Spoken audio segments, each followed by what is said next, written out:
I want to apologize in advance just in case some of the content sounds inappropriate to you. And if you want to go ahead and stop, please do that.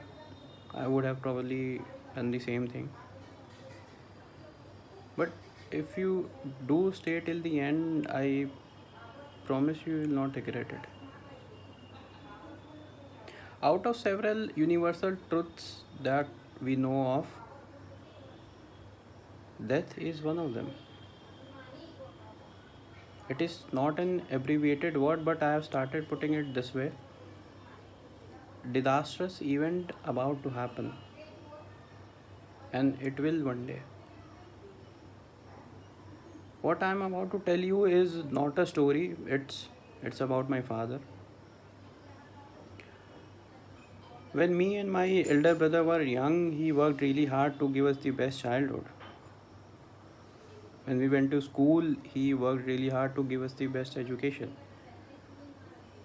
He continued working hard to support us just in case we do not find ourselves a good job after graduation. And he worked hard till his final day 2 years back.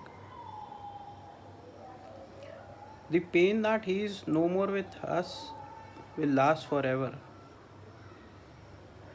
But what hurts the most and will in the future is that his mind never rested. Even when he is at home off work, he used to think, what next?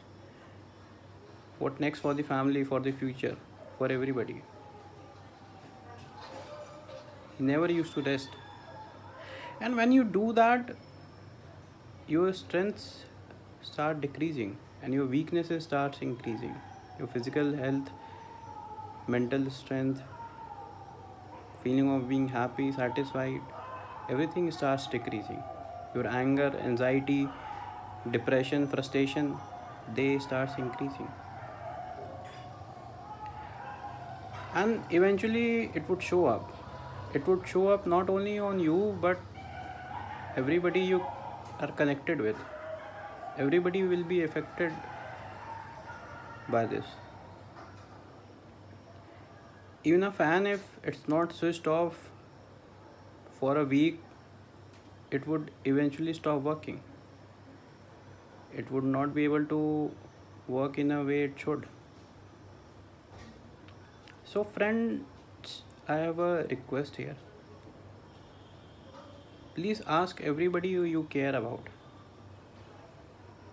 to give this a break.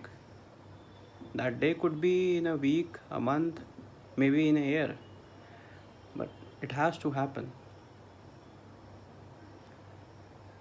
It is very easy to sit here and tell you this. I have been trying this from quite some time now and have failed every time. But I will not give up, and certainly not now. So please ask and force them to take a day off, to give this a day off. And that day will never come until it's today. So please start today because apparently it's about to happen.